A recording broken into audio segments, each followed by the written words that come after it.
తెలంగాణలో ఒక ఉద్యమం స్టార్ట్ అయింది. అదేమిటంటే గో బ్యాక్ మార్వాడీలు. అదేమైందంటే ఒక దళితుడిని మార్వాడీలు కొట్టారని అది సోషల్ మీడియాలో బాగా ప్రచారం అయ్యి ఇలా నాకు కూడా అది ప్రాపర్గా తెలియదు. కానీ అది తెలంగాణలో రోజు రోజుకి అలా ఎక్కువ అవుతుందన్నమాట.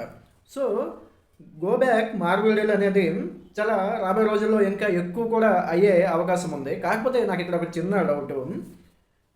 మార్వాడీలు భారతదేశ పౌరులే.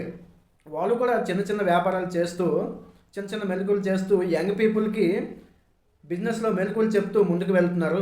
ఇన్ కేస్ వాళ్ళకి ఏదైనా సహాయం వచ్చినా కొద్దిగా నష్టం వచ్చినా కూడా తలో చేయి వేసి వాళ్ళకి పైకి తెస్తున్నారు అనమాట. సో ఇక్కడ నేను చెప్పేది ఏంటంటే గో బ్యాక్ మార్వాడీలు అనేది కాదు. గో బ్యాక్ బంగ్లాదేశ్ రోహింగ్యలు ఇక్కడే ఉంటున్నారు. పాక్ అక్రమదారులు మన దేశంలో ఉంటున్నారు. వాళ్ళని మనం గో బ్యాక్ అని అనాలి. ఎందుకంటే వాళ్ళ వల్ల దేశానికి ఎంత ప్రమాదమో మనందరికీ తెలిసిందే.